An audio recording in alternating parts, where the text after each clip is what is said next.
पूरे संसार में किसी से भी हमारी दुश्मनी ना हो। अब ये सब कैसे होगा? तो बोले नंबर 1, निरंतर जो नाम जप करता हुआ मालिक से प्रार्थना करता रहता है। मालिक कौन? अपने इष्ट से, कि हे प्रभु मुझे ऐसी सामर्थ्य दो कि कोई भी विषय मुझे परास्त न कर पावे और पूरे संसार में मेरा किसी से भी द्वेष न हो। अद्वेष्टा सर्वभूतानाम, गीता जी भी कह रही, अद्वेष्टा सर्वभूतानाम, किसी भी भूत प्राणी के प्रति हमारा द्वेष दोष भाव ना हो। पहला, निरंतर नाम जप और प्रभु से प्रार्थना। इसमें लिखा है मालिक से प्रार्थना, अपने स्वामी श्री हरि से, इष्ट से प्रार्थना कि मुझे ऐसी सामर्थ्य। प्रार्थना में बहुत सामर्थ्य है। अरे बहुत सावधानी की जरूरत है। किसी के प्रति जरा सा भी दोष चिंतन, जो भजन जिनका एक तार चलता है, बड़ी बाधा खड़ी हो जाती है। श्री रूप गोस्वामी जी लीला चिंतन कर रहे हैं, उसमें दिखाई दिया कि प्रियाजू पुष्प चयन कर, ये पुष्प तो लालजू गोदी में उठा लिए, प्रियाजू ऐसे पुष्प का गुच्छा ले रहे, एक हाथ से डाल पकड़े हुए। लालजू ने देखा कि सुरक्षित डाल पकड़े प्रियाजू नजदीक की छोटी कुंज में, तो छोड़ दिया, तो प्रियाजू ऐसे और लालजू आनंदित हो रहे हैं। पूज्य श्री रूप गोस्वामी को भी हंसी आ गई कि लालजू को ऐसा विनोद सूझा। इस समय अत्यंत सुकुमार प्रियाजू डरप रही है। फिर लालजू ने अपनी गोद में ले लिया, फिर उनका शमन हुआ। जिस समय वो हंस रहे थे उस समय एक संत जा रहे थे जो लंगड़ा के चलते थे, ऐसे ऐसे, और वो ऐसे अर्ध निमीलित नेत्रों में ऐसे हंस रहे थे। उनको दृष्टि गई कि अरे भगवान ने मुझे लंगड़ा बनाया है तो हंस रहे हैं। हम तो समझ रहे थे बहुत बड़े महापुरुष हैं और ये हमारी हंसी कर रहे हैं, ऐसा कैसे हो सकता है? हाँ ना, हमारा प्रारब्ध भोग है ना, हमारा पैर ऐसा है इसलिए हंसी का पात्र में। बड़े अंदर से दुखी हो गए, चले गए, लीला बंद हो गई। अब आप बताओ, उन्होंने सोचा नहीं, देखा नहीं, वो तो प्रिया प्रीतम को देख रहे थे। बड़े विकल हुए जब लीला बंद हो गई, तो फिर पूज्य श्री सनातन गोस्वामी से चर्चा की, क्योंकि दोनों महापुरुष की हमारी लीला बंद हो गई। तो उनका एक ही उपाय वैष्णव अपराध बन गया। वो वैष्णव अपराध, किसी वैष्णव को अभद्र बोले या दुख पहुंचाए, ऐसा संभव ही नहीं। महाप्रभु चैतन्य देव की कृपा से ऐसा संभव ही नहीं है। कैसे ऐसे? उनका है तो वैष्णव अपराध।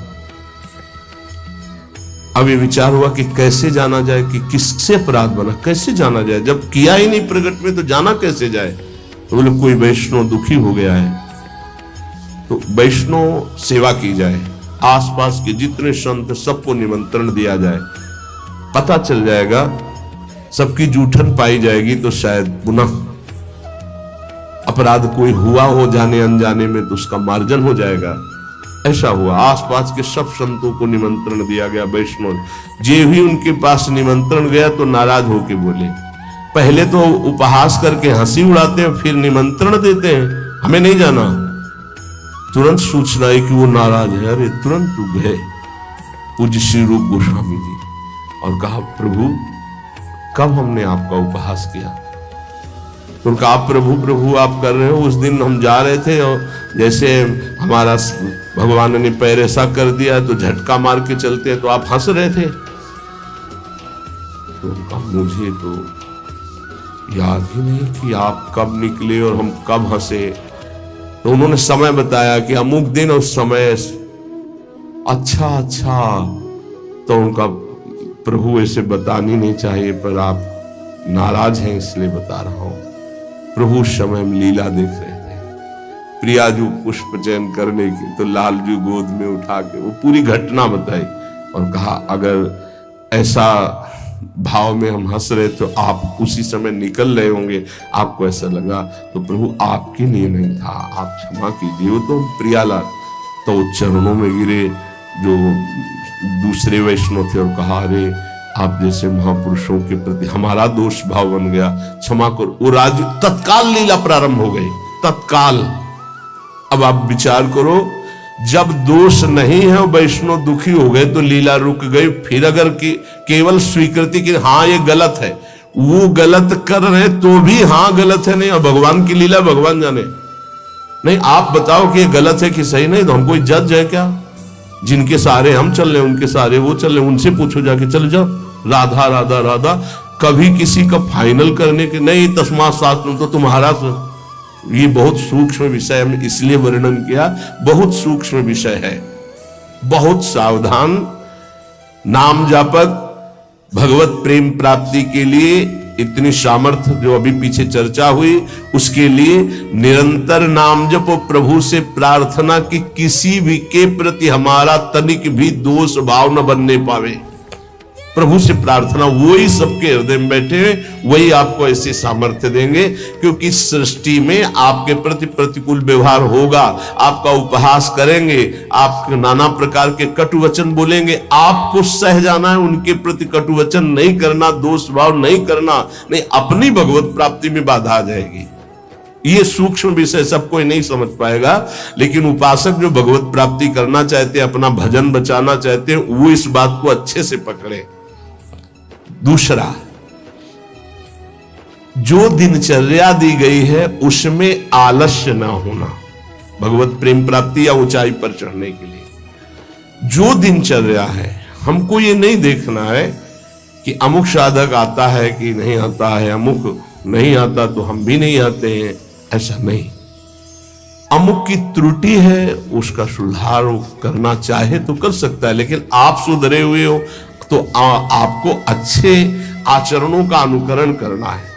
आपको ऐसे आचरण नहीं करने हैं जिनसे हमारी दिनचर्या बाधित हो जाए।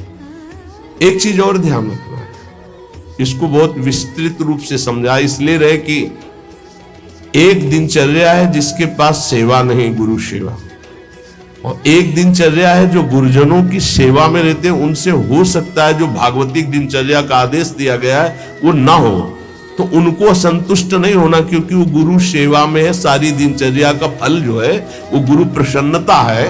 तो अगर वो गुरु सेवा में, जैसे हमारी श्री जी की भोग सेवा में है, अब प्रातः बाल भोग से लेकर के शयन तक कितने भोग श्री जी को लगते हैं, अब उनमें उनको हो कि हमारी दिनचर्या तो नहीं। अब जैसे जो और है सेवा में है, बहुत से कोई किसी सेवा में, कोई किसी सेवा में, अब उनकी दिनचर्या में माला लेके नहीं बैठेंगे, थोड़ी थोड़ी देर में जो दिनचर्याएं हैं, जो सेवाएं हैं, तो उनको इस बात का पश्चाताप नहीं करना कि मेरी दिनचर्या नहीं चल रही। वो तुम्हारी दिनचर्या गुरु प्रसन्नता के अंतर्गत है, उसमें नहीं सोच। और ये नहीं सोचना कि अब हम सेवा कर रहे हैं तो हमारा वो भजन तो हो नहीं रहा जो दूसरे माला से कर रहे हैं, तो पता नहीं मेरी गति क्या होगी। ये नहीं सोच। गुरु सेवा का एक प्रताप है, ये भी ध्यान रखना। जैसे मान लो कोई शरीर के वस्त्र धो रहा है, कोई ऐसी सेवाएं कर रहा है, वो नाना प्रकार की सेवाएं हैं जिनमें उनको समय ही नहीं मिल रहा कि वो बैठ करके पद गायन करे, वो 11 माला 41 माला वो संख्या पूरी करे। अच्छा, सेवाओं में लगा है तो उसका मन लगा है, अब उसका मन कहाँ लगा है? ये वस्त्र गुरु जी का है, ये गुरु जी के लिए जल है, ये उसका चिंतन हो रहा। ध्यान मूलम गुरु मूर्ति, पूजा मूलम गुरु पदम, मंत्र मूलम गुरु वाक्य, मोक्ष मूलम गुरु कृपा। क्योंकि कई साधक ऐसे जो फिर उनको पश्चाताप होगा कि दिनचर्या में बाधा पड़ रही हमारी, तो दिनचर्या की चर्चा हुई थी। नहीं, जिनको सेवा मिली हुई है उन।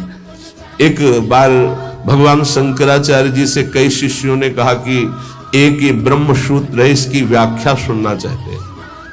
तो उनकी शरीर सेवा में स्नान के बाद जो वस्त्र लंगोटी आदि प्रक्षालन करना है, वो त्रोटकाचार्य जी रहते थे। तो उन्होंने कहा त्रोटक को आ जाने दिए। तो उन्होंने कहा प्रभु वो तो कभी व्याकरण नहीं पढ़े, कभी शास्त्र, जब गायन स्वाध्याय होता है तो कभी बैठते नहीं हो, तो शरीर सेवा में ही लगे रहते। मतलब ज्ञान की चर्चा थी ना, तो शरीर को, गुरु के शरीर को वो साधारण शरीर समझ रहे थे। उनका अच्छा ऐसी बात है, आ जाने दो उसको। जब आ गए तो बोले खड़े हो, इस ब्रह्म सूत्र की व्याख्या करके बताओ। तो जो पढ़ने लिखने से नहीं आता, गुरु कृपा से आता है।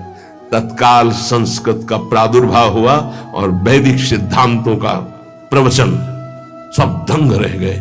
तो उनका गुरु की लंगोटी ढोने वाले को साधारण समझते हो क्या? साधारण नहीं होता गुरु की लंगोटी धोने वाला, वस्त्र धोने वाला। असाधारण कृपा से सौभाग्य मिलता है, असाधारण कृपा से।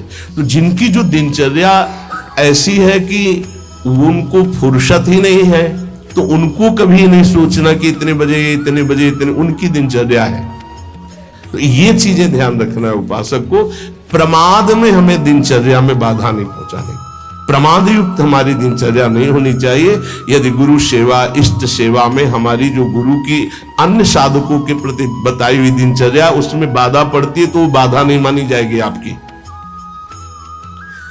दूसरा जो अभी वर्णन किया, गुरु प्रदत्त दिनचर्या में बाधा नहीं होनी चाहिए। बहुत बड़ी चीज है गुरु प्रदत्त दिनचर्या, बहुत बड़ी वस्तु है, बहुत बड़ी वस्तु। गुरु सेवा मिल गई तो